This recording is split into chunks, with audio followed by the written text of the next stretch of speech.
MCN, përshëndetje, mirë se erdhët në MCN Informacion. Do të flasim për ndërtimet në këtë pjesë të parë. Cilat janë abuzimet më të shumta që bëjnë kompanitë e ndërtimit, por cilat janë nga ana tjetër dhe sfidat me të cilat ata përballen? A ka një monopol kompanish që operojnë në këtë sektor dhe sa të rëndësishme janë lidhjet politike për përfitime më pas për të marrë leje ndërtimi dhe për të ndërtuar?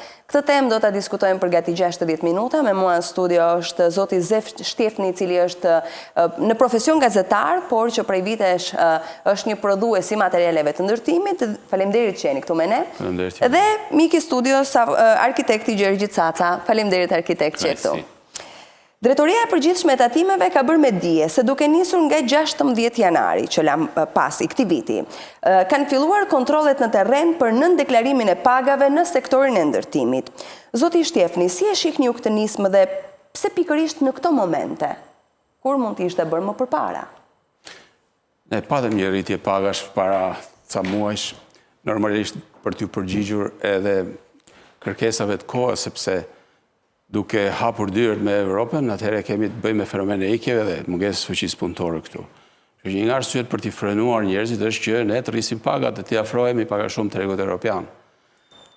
Ajo që mua me frik pak është ndërhyrja brutale që bën qeveria, sepse qeveria ndërhyn me urdhër, e qeveria i rrit pagat sepse i mbledh lekët nga ne, nga taksa paguesit. Po kështu ndodh në çdo vend. Po, vetëm se qeveria i ka më të lehtë se nuk paguan taksa mbi pagat, kurse të tjerë paguajnë edhe afërsisht 40% plus rritjes pagës do t'i paguajnë taksa qeverisë.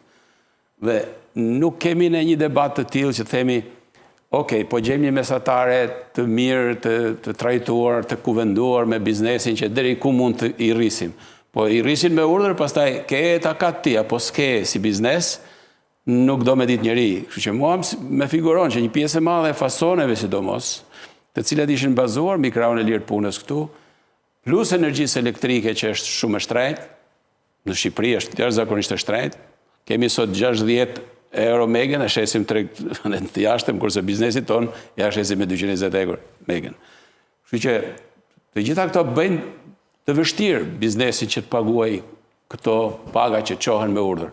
Paga duhet ishin refleksion i rritjes ekonomike, si çdo gjë tjetër duhet të jetë refleksion i rritjes ekonomike, se qeveria mundoje në buxhetin e saj shumë para, e jo 8 miliardë ose 10 miliardë, mundoje 15, pa am lidhen to me urdhër.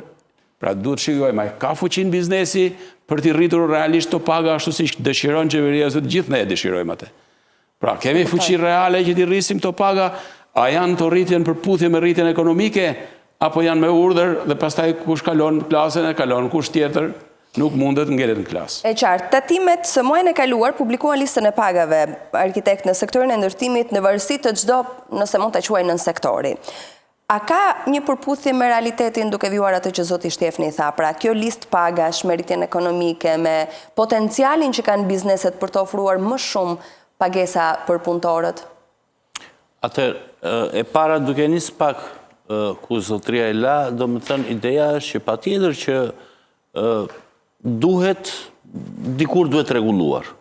Sepse dihet shumë mirë që edhe në ekonominë private, edhe në atë shtetërore ka abuzime me pagat.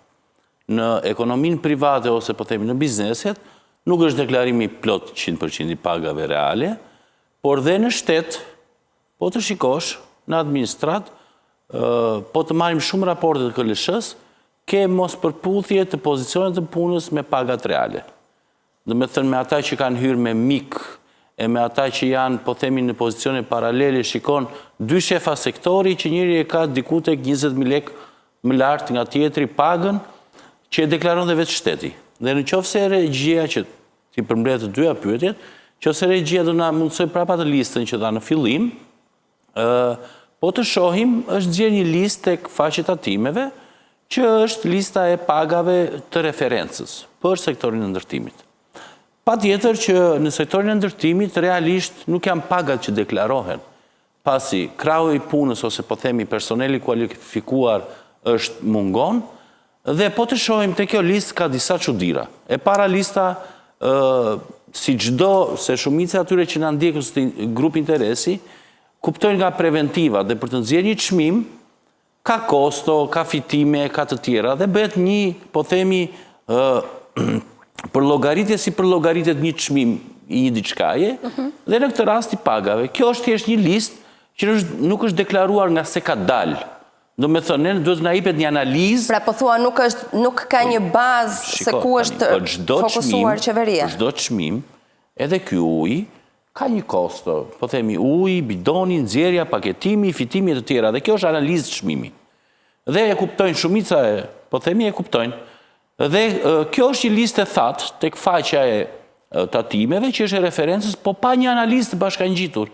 Dhe po të marrim, këtu kemi disa çuditëra. Po të shikojmë tek kreu i listës ke 140.000 lekë është patjetër, administratori së drejtori kantierit. Ndërkohë 160.000 lekë është manovratori. Çfarë është manovratori? Manovratori është operatori vinçit ose i makinerive të rënda. Patjetër që janë njerëz të specializuar.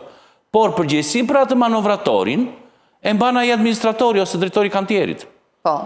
Do me thënë, nuk mund të paguhet, po themi administratori, më pak se një punojës, ndërkohë që ai vartësi jep llogari atij administratori.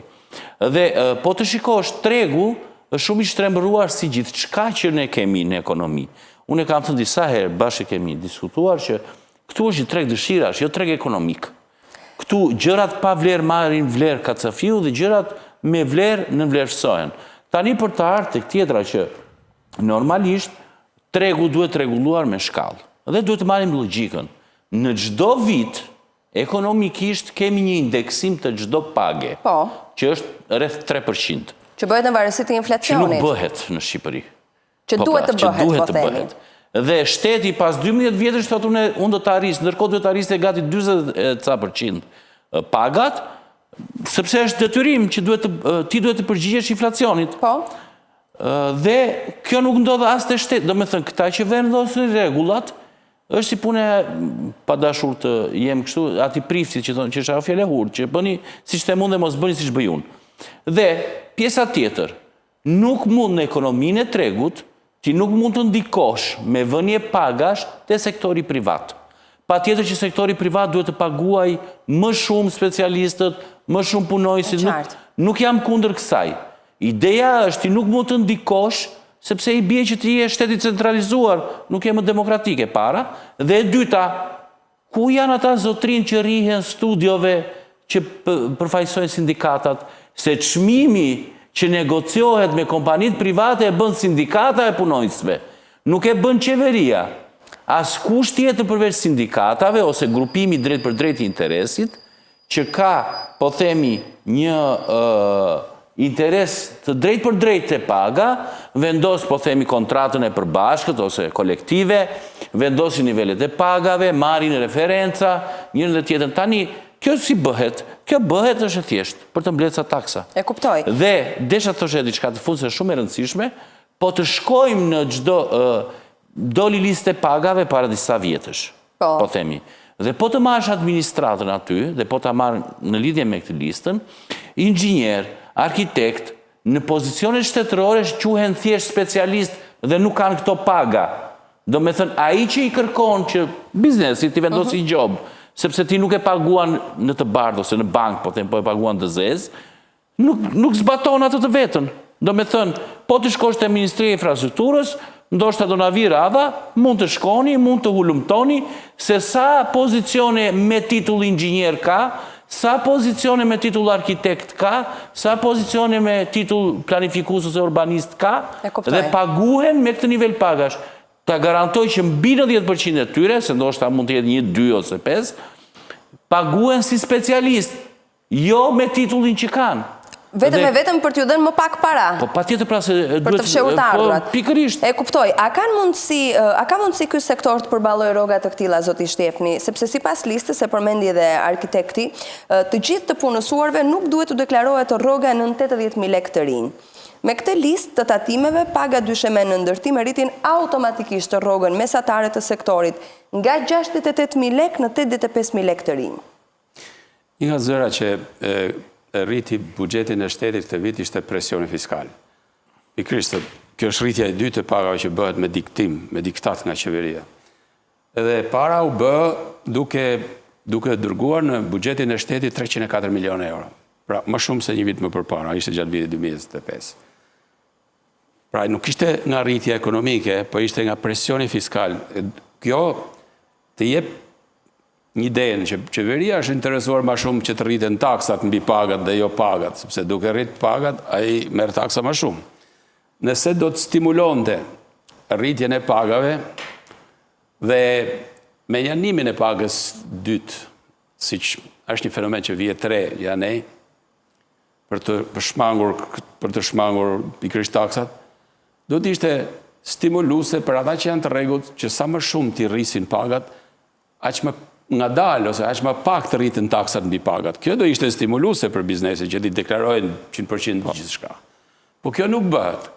Ai të dikton me diktat që ti do t'i rrisish kaq pagat. Ke apo s'ke mundësi ti vrap zhveten. Aq më keq kur pam këtë listën që publikuat, që është rritja detajuar për çdo profesion. Kjo është ndërhyrje flagrante në rregullat e tregut. Po është për shumë arsye, sepse e di unë se sa më vlen një specialist, një saldator, një mekanizator, një shofer, një furtar ose një prestar. Po, shteti thotë nuk mund të lejoj që ta nënpaguash këti individ. Do të ketë një dysheme patjetër logjika. Shteti mund të vendos... Dysheme dhe tavan. Tavani s'ka rëndësi pastaj. Jo, shteti vendos vetëm bazën e fundit të pagave. Po, dyshemen pra. Dyshemen e poshtme. Poshtë kësaj nuk të lejoj. Okej. Ndërhyrja e shtetit mbi këtë është ndërhyrje flagrante në rregullat e tregut. S'të lënë asnjë gjë në dorë, duken si ndërmarrje shtetërore këto tonat. Dikton pra nuk është më një treg i lirë. Si e din ti se sa më vlen ky punëtor mu? Mund t'i thuash dhe këtë, në qoftë se unë do ta paguaja, po themi 140.000, me anë të pagesës shtetit do ta paguaj 120.000 një inxhinier. Do me thënë bën dhe të kundërtën. Ti nuk di asgjë se sa vle ky njeri, sepse ka njerëz specialistë janë fillestar, ka që po i marrim nga India tani, se s'kemi ku ti marrim më. Marrim nga India, ti vendri vështirësinë e komunikimit, deri ke katastrofë në fillim. Po s'kemi që bëjmë. Janë të pakualifikuar, ti do t'i qosh, ti specializosh etj. Në kjo është kosto për biznesin. Absolutisht po. Që ndërhyrja e detajuar, po i themi kësaj, që të dikton për çdo profesion shteti, atëherë merri gjitha këto ndërmarrje bëj vetë, sepse e kemi provu sa bukur i bë. Kështu që është absolutisht e gabuar ndërhyrje flagrante në rregullat e ekonomisë tregut. Është tregu që duhet i rregullojë këto. Shteti po, s'të lejon poshtë kësaj. Tavanin e poshtër pagave mund të vendosi sepse e matë me shumë sensor, me shumë nivellet të ndryshme të ecurisë ekonomisë. Pra ju thoni që tregu përcakton rrugën edhe formën se si do të funksionoj dhe shteti duhet jetë regulator për të ruajtur balancën. Mbikëqyrës dhe regulator. Edhe mbikëqyrës. Bazën e poshtme të pagave duhet i vendosi shteti. S'të lënë poshtë kësaj me deklaru. Kurse sipërmen mesme në nivellet e tjera, biznesi duhet njësoj si paga tuaja, që ose s'pagun mirë pronarit, i ikën ke një televizion tjetër. Është ekonomia e lirë, po pa tjetër. Gjithë ta, pra është ekonomia e lirë, tregu që i rregullon ma mirë se shteti këto. Ndërhyrja e qeverisë në këto gjëra është absurde, absolutisht. Duhet të ndërhyj patjetër të fuqizoj në kuptimin, jo të fuqizoj, sepse, unë thash, pjesa e sindikatave ose bashkësive të profesioneve, duhet të kishte rol dhe shteti duhet të incentivonte që të krijojshin sa më shumë, po themi, sindikata ose bashkimet të tilla për të mbrojtur të drejtat dhe me anë të këtyre ti negocion. Po nuk mund të vendosësh sepse është si ajo që e kemi thënë për të disajtën herë se bëjmë dhe përsëritës si puna e doganave të makinave, që nëse ti e blen, megjithëse ke faturë që e ke bler 500 euro, sepse ka aktualisht në Gjermani makina që ati i kushton të çojë në skrap, e shet dhe 500 euro, ti shteti ta vlerëson me 250.000 lekë të reja për efekt doganor. Nuk të merë parasysh, po themi, faturën e bleris. Në qoftë se e ke blerë më shumë se 2.500 euro për ta bërë më të thjesht, ti të njifet fatura. A quhen çmimet e referencës në dogan. Po pra po, Ka një manual. Po e njëjta gjë pra, do me thënë, shteti këtu bën një të mesme, por që nuk rregullon asnjë gjë. Unë duke qenë se jam edhe jashtë sipërmarrës, kam punojës edhe jashtë, nuk bën vaki që shteti ose qeveritë atje ku punoj unë të ndërhyjnë për me të vendos pagat e secili specialist në të gjitha nivelet. Jo, baza e poshtme e çmimeve e pagave vendoset. Deri këtu ma poshtë nuk lejoj. Të tjerat i rregullon tregu vetë, i rregullon punëmarrësi e punëdhënësi. Mbrojtja dhe tek dyshemeja e Nëse i pagave. heqim këte ekonomistë rregut, ne praktikisht po i heqim lirin ekonomistë rregut. A mendoni që kontrollet e tatimeve do të ndikojnë realisht në formalizimin e sektorit apo rrezikojnë që të shtyjnë disa kompani drejt falimentit të plot?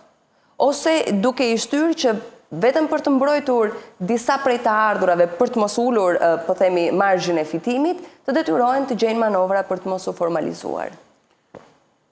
Është e njohur që sa ma shumë tjetë represioni shtetëror, aq më i lartë është evazioni. Njerëzit do bëjnë maksimume përpjekjeve për të mbijetuar. Unë them që fasonet në këtë vend ishin nërpunëdhënësit më të mëdhej. Sot ata janë në gjunjë, sepse thash ishin bazuar me krahun e lirë punës, ndryshoi krahu i lirë punës, edhe ata me njëherë u detyruan të rrisin pagat, por ndryshoi shumë çmimi i energjisë dhe praktikat doganore që janë jashtëzakonisht të komplikuara. Dhe të gjitha këto i mbyllën fasonet. Ka pas zëra që thonë, më le të mbyllen ato se tani nuk është ma Shqipëria me ato nivele pagash. Unë do matesha shumë për të mbyll qoftë edhe një ndërmarrje të vogël. Sa është luksi i madh ti mbyllish. Nuk na lejohet ne ti mbyllim. Që ato fasone ishin krijuar, po ato fasone krijuan një eksperiencë prodhimi Made in Albania, e cila dal nga dal, ato sipërmarrës që janë ma kreativ, ma të zot, po përpiqen t'i bëjnë me Made in Albania. Mirë, po nuk është shumë e lehtë që t'i bësh Made in Albania, sepse do rush kontaktet me klientelen, do rush kostot, do të kesh parasysh që përballosh kostot të larta që po rriten non-stop këtu, e tjerë e tjerë. Unë them se ne i goditem fasonet pa mend, i goditem pa u menduar. Punëdhënësit më të madh të vendit do të kishim bërë çmos që ta shpëtonim nga kolapsi, sepse duke i dektuar pagat larta, duke i shit energjinë 220 cent kilovatin, dhe duke i krijuar një barrierë të tmerrshme doganore, imagjinoje për ta them aq ta them gota që do i dekorosh këtu, siç kishim në një fason këtu, nëse të mungon një gotë në dogan, do vite doganjerit, bate procedurë verbale, praktike, ku e çove, e shite këtu në treg. Në fakt është thyer ose është djegur aty, për një gotë bëhet namizi. Që tjerë nuk e kanë këte shtetet e tjera, ato gjithë shtetet e Evropës punojnë se me që një shtetë sot. Dhe ne nuk kemi punuar në këtë drejtim që të lehtësojmë burokracitë për biznesin dhe t'i lem njerëzit dhe ndërmarrjet punojnë dhe të prodhojnë. E qartë. Arkitekt, sipas retorisë së tatimeve, kompanitë e ndërtimit nuk deklarojnë çmimet reale të shitjes së pronave dhe do të ushtrohen kontrolle në gati 9.000 biznese të kësaj natyre. Qëndron ky konstatim? Tani, është shumë e freskët lajmi që në disa kompani të real estate-it, po themi, kemi këto 2 ditë, është bërë ndërhyrje që ishin kompani që kryen evazion fiskal, ose mbulimin e të ardhurave. Kështu që kompanitë e ndërtimit, normalisht nuk është se ekskludohen si çdo gjë në këtë vend, që ka pa rregullsira ose pa formalizim. Sepse çdo gjë në këtë vend nuk incentivohet për të formalizuar dhe për të rritur. Dhe desha të ndalesha pak duke u nisur nga pjesë e fasoneve. Jam dakord që fasonet, dhe do shkoj te pyetja juaj, jam dakord që fasonet nuk duhet i godisim sepse ishin punëdhënës. Gjithashtu duhet të themi që ishin edhe nga punëdhënësit më të këqinj, të mundshëm, në kuptimin se si silleshin me punojësit. Kjo është e vërtetë që duhet thënë. Por ka një diçka. Çdo fazë në fasone është një fazë tranzitore në çdo vend. E ka nisë dhe Greqia dikur, Bullgaria, erdhi dhe te ne.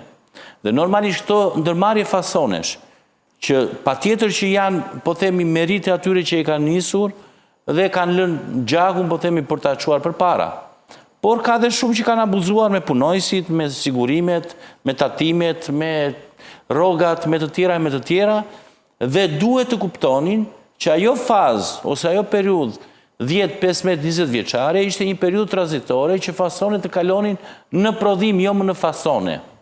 Do me thënë, jo të bënin atë punën e rëndomt, sepse realisht kështu qarkullojnë fasonet është histori e gjatë gati 100 vjeçare që fasonet janë, po themi, një lloj biznesi i zhvendosshëm ose nomad, që kap vende me krah të lirë pune. Ne nuk ishim më dhe nuk jemi, pasi një pjesë e madhe e shqiptarëve janë shpërngulur, numri i lindjeve është më i ullët nga numri i vdekjeve, kështu që realisht ne po plakemi në terma, po themi, moshor, kështu që normalisht nuk ishin vëndi adapt më për fasonet, si që nuk ishin për call centrat, dhe normalisht ato shvendosen, pasi e kanë këtë luks që shvendosen si biznese dhe mund të bëhen në një vend tjetër, dhe ajo e krijimit të kompanive Made in Albania, me shumë të drejtë, zotëria tha që shteti duhet të incentivonte që këto fasone të ktheshin në inkubator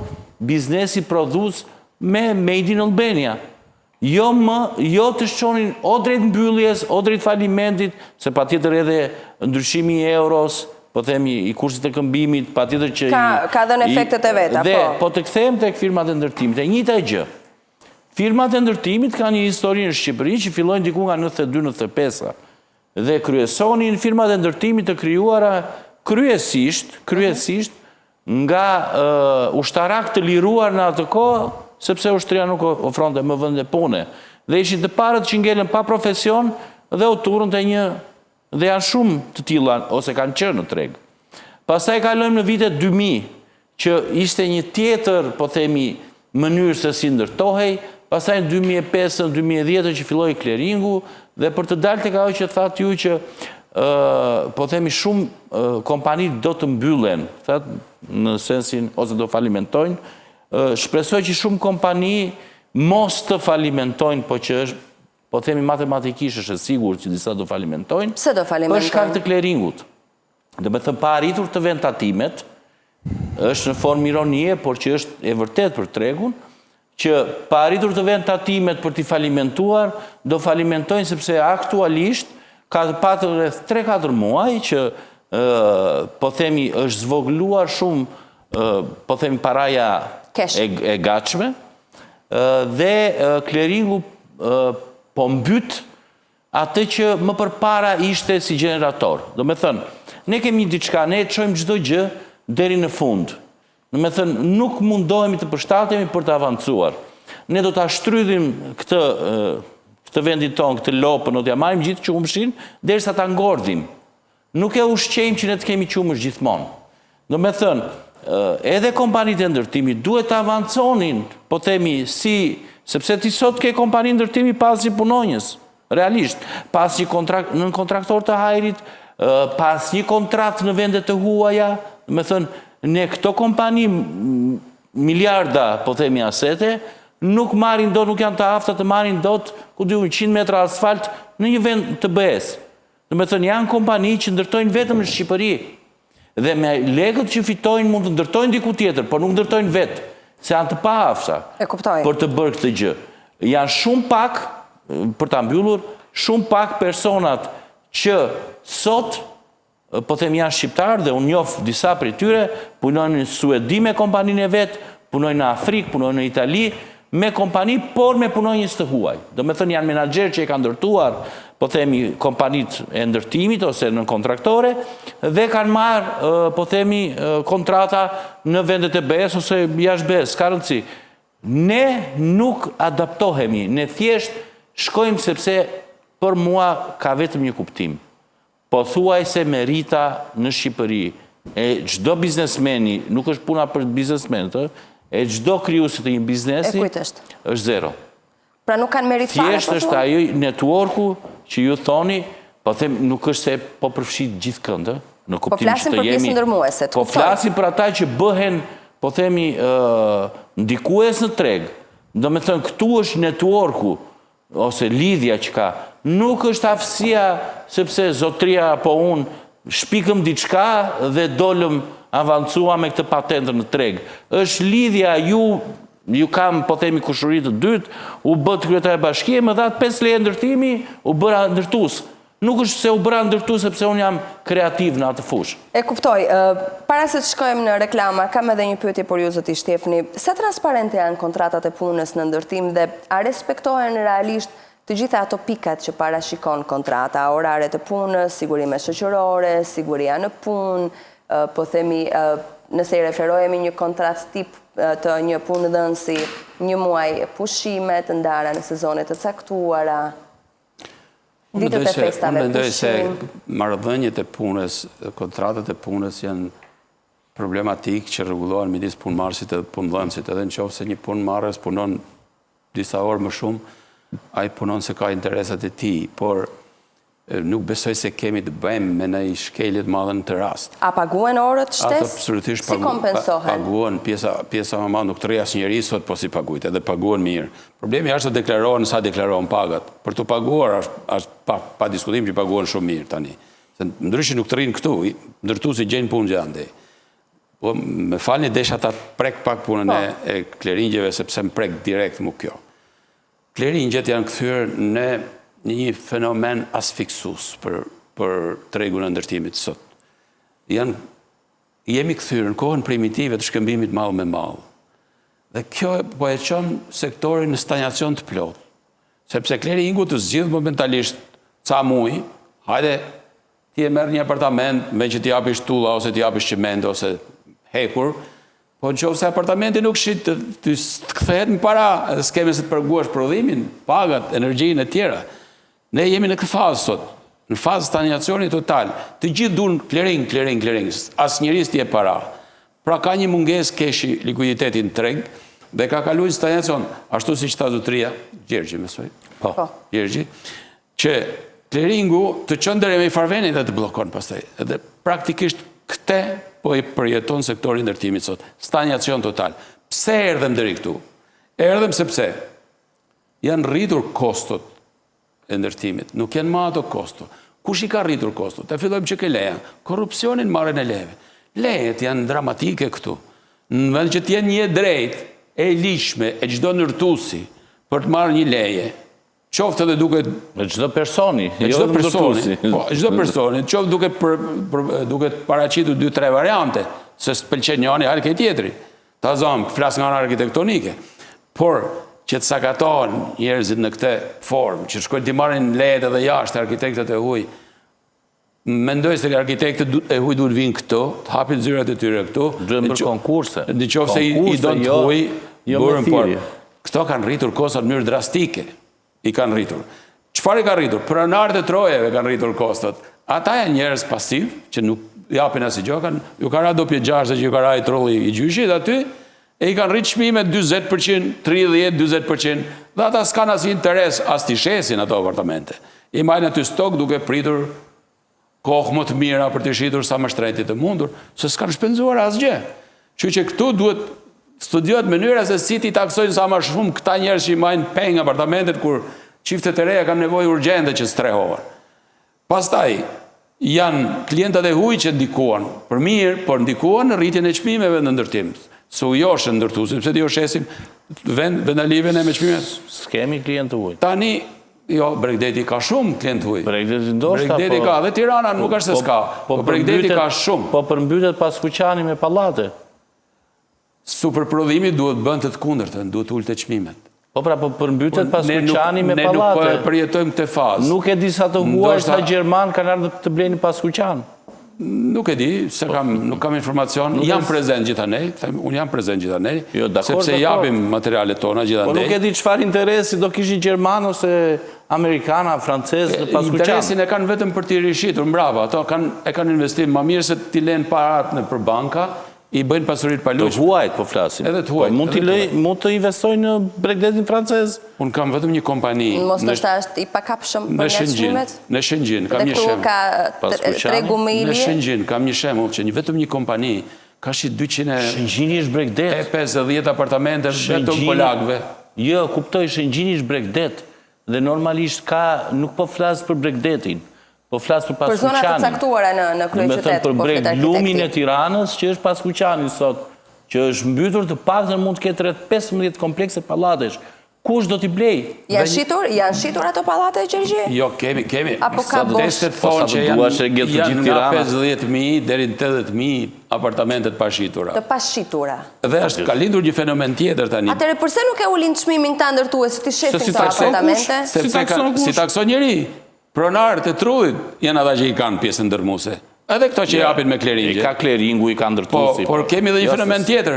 Kë ndërtuesit kanë kap një mundësi fitimi tjetër, B&B. Po i japin me B&B, fitojnë ma shumë. Askur s'po i takson as ata. Dhe po dëmtojnë edhe turizmin real, turizmin e pastër, e të ndershëm. Mirë, do t'i rikthehemi bisedës shumë shkurt, duhet të shkojmë në reklama dhe vim përsëri në studio. Mirë, jemi sërish në diskutim, mund të avjojmë bisedën. Ju thatë, zoti Shtifni, që është në stagnacion pjesa e tregut të ndërtimit për arsyet që parashtruat. Ama nga ana tjetër, të shumt janë agjentët imobiliar të cilët dalin dhe thonë që nuk po përballojmë dot kërkesat në treg, pra që ka shumë kërkesa për blerje apartamentesh dhe ndoshta shpeshherë nuk kanë çfarë t'ju ofrojnë. Nga ana tjetër, arkitekti tha që një pjesë e mirë e ndërtimeve në Paskuqan janë të pashitura qoftë edhe në zona të tjera. Nuk është pak kontradiktore kjo? Unë nuk i kam dëgjuar, se po t'i dëgjoj ju afrej apartamentet e mia. I kam dëgjuar unë në studio që i kam pasur të ftuar. Shikoni, ka zotëria disa apartamente. Një zotëri tjetër... Unë kam 50 stok, që kam ja 6 muaj që nuk shes asnjë. Një zotëri tjetër kishte 75 vëllor. Në zonën e Kodrës Diellit, në Durrës, në Shëngjin, edhe në zona tjera Tiranës, deri ke University. Gjithë zonat e Tiranës, nuk shiten, ka mbi 6 muaj që nuk shiten. Jo, kam dhënë gjitha agjensive dhe nuk e di kur është kjo agjensit që të ju. Nuk duat ju bëj reklam, po më besoni që në këtë studio nuk ke rastisur, ke qenë gjëri që kur kemi diskutuar. Dhe unë ja kam thënë që janë disa zotëri që duhet me njëherë që nesër, sepse unë dua që të likuidoj faturat që kam, punojësit, e tjere energjin, sepse nuk është kështu. Ai që e ka thonë, po më çudit se mbi 20 agjensi që njohun, të gjithë më thonë, nuk shiten, nuk po shiten më. Të gjithë kërkojnë me ullë shmimet, kjo është normale që kur nuk shiten dhe përpiqen gjithë që të mbijetojnë të ullin shmimet, por nuk është kjo që thonë ndokush. Nëse është ndrysh, atëhere jemi të pa zotët ne.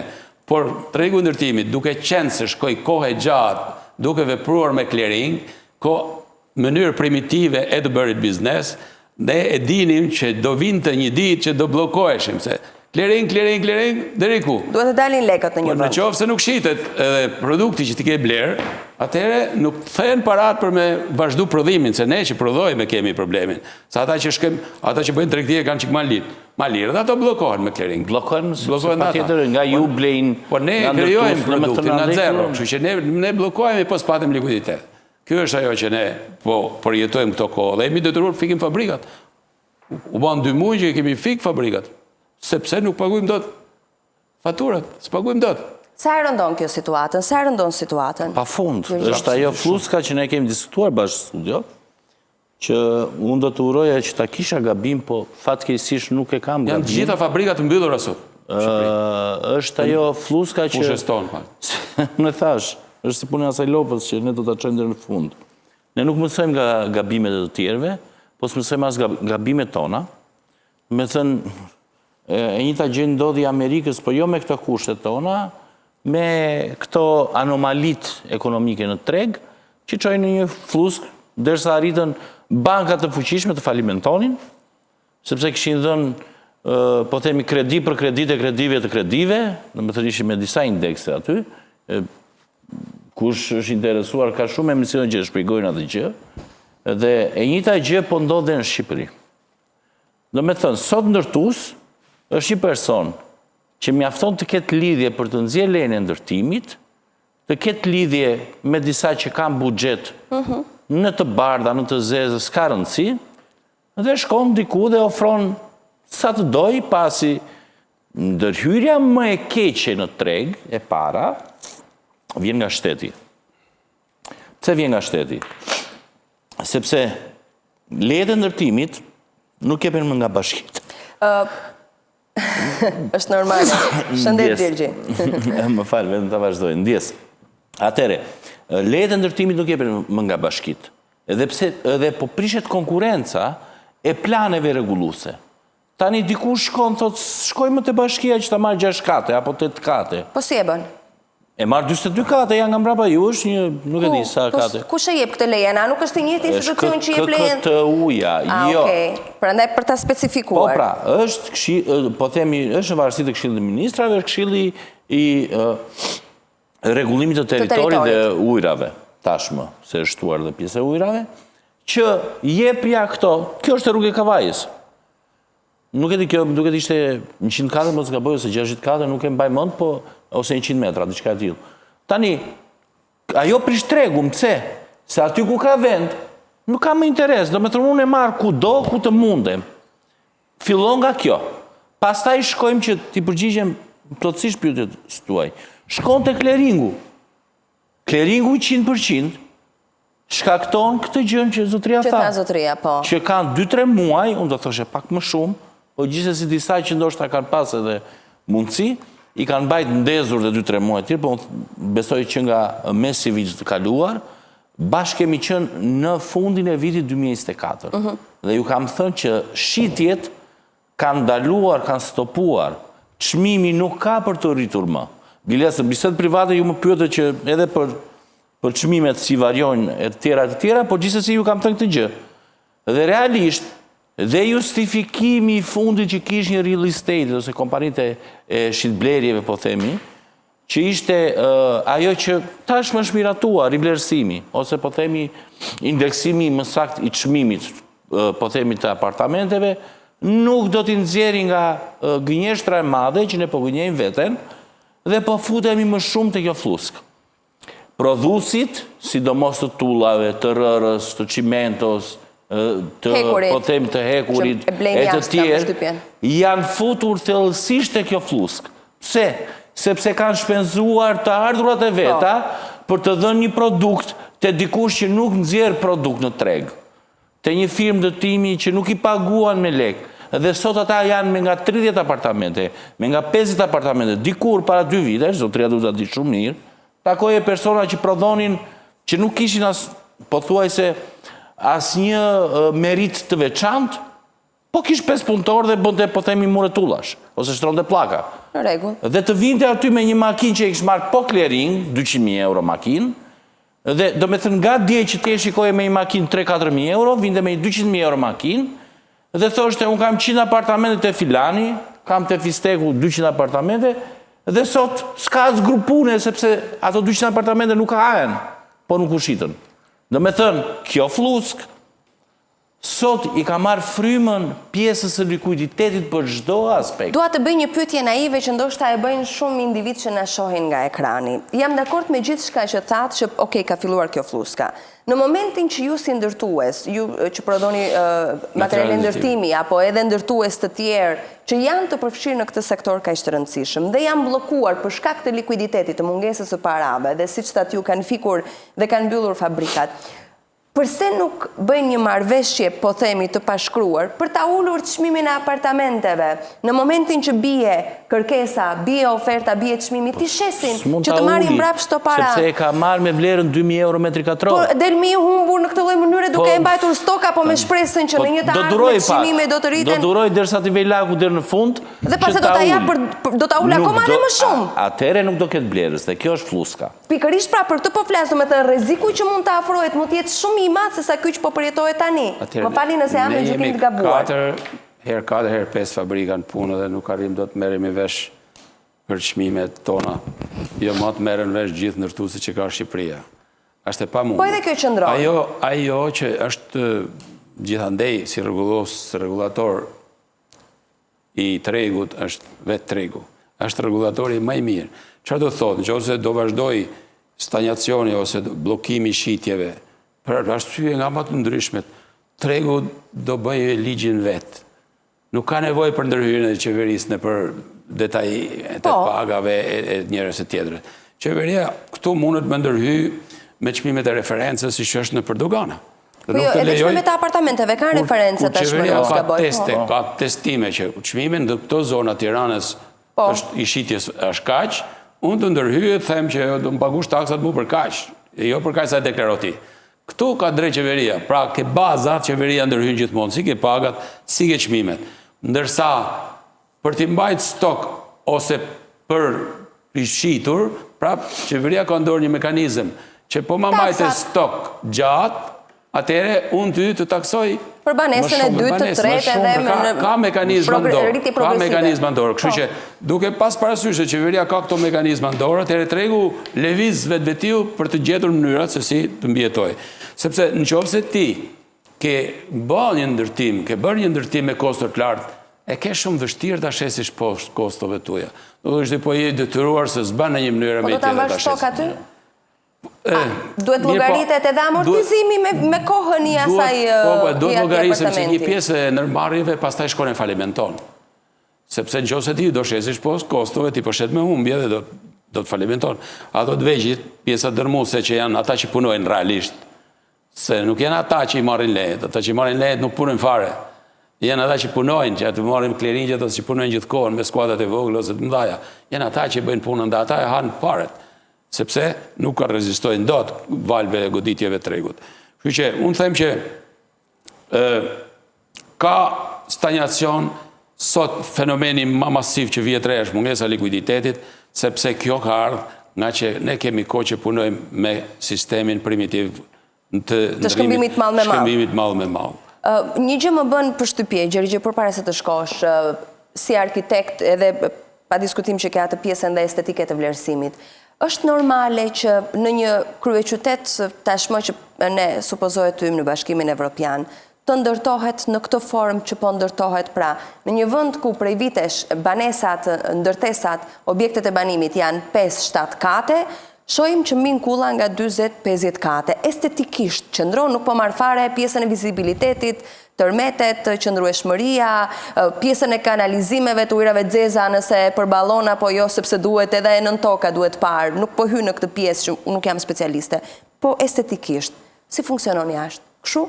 Atëre, pa hyrë të ka pjesa që thatë, ajo është zero në kuptimin se nuk është shtuar asnjë gjë.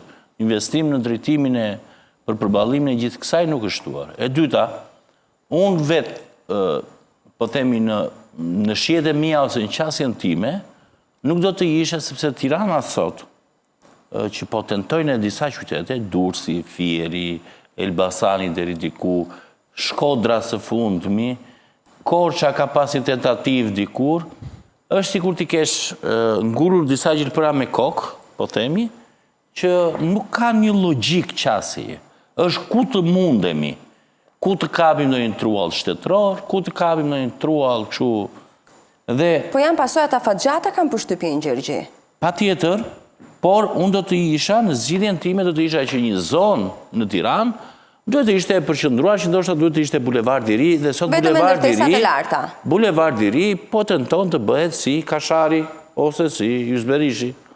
Nuk po tenton të bëhet një qendër, një downtown, po themi për të tërhequr biznesin dhe të lokalizohet si zonë zyrash, hotelerie. Është kjo qasje kam përshtypjen që një pjesë e mirë e institucioneve do të vendosen. Është në qendër Tiranës pasatit. Ndërkohë pak më larg ke këtë, tjetrën, dhe tani kanë filluar shpërndahen kudo. Dhe ne nuk e para e kishim mundësinë dhe e shkatruam. Një. E dyta, studimi, si dhe zotëria e tha, do me thënë, ne nuk bëjmë studime, ne nxjerrim diçka për të arnuar atë të momentit. Do me thënë, nxjerrim sa çmime, reference për pagat, nuk janë ftuar, nuk besoj, unë nuk e di ku është diskutuar, do me thënë... Ti janë konsultuar me aktorët, po thua. Çfarë tagri ka drejtoria e tatimeve të nxjerrë çmime reference njëherë. Çfarë tagri ka? Do me thënë, nuk e di që ka tagër që të vendosin çmime reference. Kush do ta bëjë këtë? Po është Ministria e Linjës që fton grupet e interese. Ministria po të konsultohet me grupet e interese, e gjenë mesataren se është studimi i tregut, kjo është analiza, nuk është e vendosur dhe dua, shiko, patjetër që çdo, po themi, sipërmarrës, do të paguaj sa më pak. Çdo punonjës do të paguhet sa më shumë. Logjike është, por kjo gjendet një mesme e para, e dyta, dhe planet, edhe këto që po shohim kulla që mbijnë kudo dhe kusdo, e disa kulla në qendër Tiranës sot janë karabina akoma, nga kjo fluska që folëm, aty ku interesi është më i lartë, do të shikoni se fluska është shumë e rrezikshme, më vjen me keqardhje, po e them, sepse unë jam pjesë e këtij vendi dhe nuk dua që të funksionojë kështu, por bëhen pa konsultime, pa diskutime, pa bërë diçka që të jesh, do të thënë çfarë, po them çfarë Europe po flasim, ne jemi të papregatur për asnjë gjë. Dhe me që se më pyet për Europën, ose atë që tatë që shpresojmë të hymë, desha të pyet se zotërin nuk e di sa vite keni të prodhimi materialeve. Po themi, në fushën e prodhimit materialeve. Jam 30 vjetë. 30 vjetë. Eksportoni nga këto materiale që prodhoni? Eksportojmë në Kosovë dhe në Malzi. Po në BE? Beje jo, sepse volumi madh dhe koston transporti shumë. Dhe pastaj ata janë zhvilluar. Fitoria jonë ishte e madhe që na lum Greqinë dhe Italinë mos na afu. Edhe Serbinë në Kosovë. E kupton, do me thënë, e para, ta garantoj unë që ka shumë prodhues nga Kosova, nga Malizi nuk e besoj që sjellin në Shqipëri, prodhim tullash, gjërat. Jo shumë. Po që ka tendencë për të sjell. Kosova nuk i plotëson akoma nevojat e veta. Po, ne nuk eksportojmë dot, do me të se ndaja bëra pyetjen zotrisë, se është një nga bizneset, po themi që mos ta marrim në mësysh në sensin që është i konsoliduar siç duhet, dhe duhet të ishte nga bizneset e para në fushën e vet, që duhet të kishte të incentivojë nga shteti, sepse ke pafund fonde në BE, që këto biznese të kthehen në biznese rentabël dhe të shesin në tregun e Bashkimit Evropian. Edhe në Afrikë, dhe në Amerikë, dhe kudo tjetër që ata mos ishin të varur nga clearingu, sepse shumë 90% e bizneseve sot në Shqipëri punojnë vetëm brenda Shqipërisë, maksimumi Kosovë, Malzi, Maqedoni, por nuk shesin dot as në Greqi. Pse? Sepse shumica dhe ndaj detyrohen të shkojë te clearingu, se ku do shkojë? Se dhe ulja e euros na kanë nxjerrë. Në momenti që është jaft, si është jaft, patenton, po themi materiale, i certifikon materialet me standarde, ka mundësi ta eksportoj, nuk është vetëm, ta them unë që nuk kushton asnjë gjë transporti në momentin që bëhet, po themi ka kërkesë, sepse normale, në momentin që dikush ka kërkesë dhe paguan dhe atë transportin, por ideja është nuk ka si material të certifikuar. Sot ti nuk ke shumë pak nga produktet bujqësore, blegtorale nuk e di, shiten në Europë. Dhe vaj që ne eksportojmë në Europë, nuk e eksportojmë ligjërisht. Vjen italian marri në fushat ke plot pjesën e Bregdetit të Vlorës, që shesin vaj në Itali dhe italianët e shesin se vaj italian. E kuptoj. Do me thënë, ne këta jemi, do me thënë, shesim, edhe ato që ne shesim, ne nuk i shesim si që duhet. Çfarë likuiditeti do kemi? Se jemi drejt fundit, po. Ne po themi që po vrapojmë drejt futjes në Europë, po çfarë ne na dallon me ata, cilat janë problematikat tona kryesore, si prodhues, po dhe si ndërtues. Unë mendoj që lejet e ndërtimit duhet vinë nga poshtë lart dhe jo nga lart poshtë. Është komplet transformuar raporti sot. Çfarë do thotë kjo? Do të thënë që zyrat e urbanistikës të bashkive do të jenë ata që të propozojnë projektet të zyrat qendrore. Dhe jo ti qor direkt e zyrat qendrore, të marrësh listën, pastaj shkojsh poshtë atje formalisht për të marrë lejen. Ata duhet sjellin projektet, nuk ju pëlqen sjellin 2-3, edhe ata duhet kujdesen për marrjen e lejes, sepse parat i marrin ata direkt, i marrin paradhënie. Pra nuk po bëjnë asnjë lloj favori ndërtuesve. Përkundrazi, po marrin para të mëdha për t'i futur në buxhet, të cilat ndërtuesit ose kushdo që ndërton i merr kredinë për banka. Që kjo është një problem jo i vogël në Shqipëri, është përmbysur. Bashkitë për çfarë janë? Zyrat e urbanistikës atje për çfarë janë? Ky është një problem i madh. Problem tjetër janë çmimet e energjisë, që prodhuesit shqiptarë, industria shqiptare, me këto çmime që ne kemi sot, kur e blejmë energjinë me 220 euro megan, ndërkohë që po e shesim jashtë me 60 euro megan, e kur Kosova dhe gjithë pelgu i rajonit deri dje kishte nga 0,7 deri në 9 cent, përfshi dhe Kosovën, kur ne jemi me 22, jemi jashtë loje komplet. Aq më tepër kur euro ka rënë në këto nivele, që është vetëm fenomen shqiptar, ne e dim arsyet, pse ka rënë, i bën eksportuesit tonë, ne që jemi prodhues dhe eksportues që të mos sjellim asgjë në Shqipëri. Kështu që në këto kushte rrezikojmë realisht mos jemi kompetitiv as në rajon, jo më në Evropë. Që janë problemet madhore. Pastaj panelet diellore, na kanë vënë një limit, na e bën me presionin ton, me këmbguljen ton, bëm një tavolinë me qeverinë dhe bëm një ligj që nuk e kishim. U zgjuam dhe fillum të investojmë në për panele. Asnjë biznes i rëndësishëm industrial në Shqipëri që konsumon 50.000 euro e si për energji, nuk rrin dot në këmbë nëse s'ka panele. Na kanë vënë 500 kW, si 500 kW, çfarë po i bëjmë keq ku ne që mbulojmë çatit, edhe zbukurohen, edhe mbrohen nga dielli, edhe prodhojnë energji. Të gjithë bota po vrapon, ti më ke 500 kW. nuk më lejon me vu ma tepër. Dhe e dyta, në qoftë se ti ke fik fabrika dhe sot je duke punu, e hedhë në rjetë ta vjedhë shteti energjinë. Kjo kulmi kur shtetet e tjera subvencionojnë biznese që të vend panele. Kjo duhet përmisohet me njëherë, edhe në tim që banë në timi vjetor me këmgullin e dhomës tregtisë, që banë në timi vjetor që do të thotë në fund vitit, në qoftë se ti ke dhanë në rjetë, rjetit i këthen kilovat për kilovat. E prishën mes vitit, nuk kemi interes ma. Atere, na e marrin energjinë, ose më stojemi fjallin më të rënë, na e vjedhin energjinë. Këto janë gjëra që ne, jo vetëm që nuk na len me hynë Evropë, po na nxjerrin dhe jashtë tregut rajonal që kemi. Pra ne janë në dorë të qeverisë ligjet. Puna është në dorën tonë. Ata duhet përmirësojnë ligjet e duhet ta lënë biznesin të lirë që të punojnë, sepse kemi edhe gjë tjetër që s'ka lidhje fare me standardet europiane. Ty me pas një aksident, me ndodh një aksident në punë, sot je i marum si ndërmarrje. Të sulen OPG, të sulen prokurore, gjykata gjitha.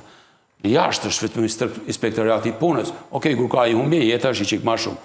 A shqisoj si një aksident në rrugë, vinë sigurisht, e kuptoj. Ekspertët e shikojnë se ku është problemi dhe nuk ngelesh prokurorive e gjykatave që se ka ndodhur një aksident. Se ndodhin gjithë botën ata. Nuk po flas për ata që i kanë punojësit e pasiguruar, punojnë zi etj. Po flasim nëse biznesi është i formalizuar. Po flasim që bizneset janë në rregull.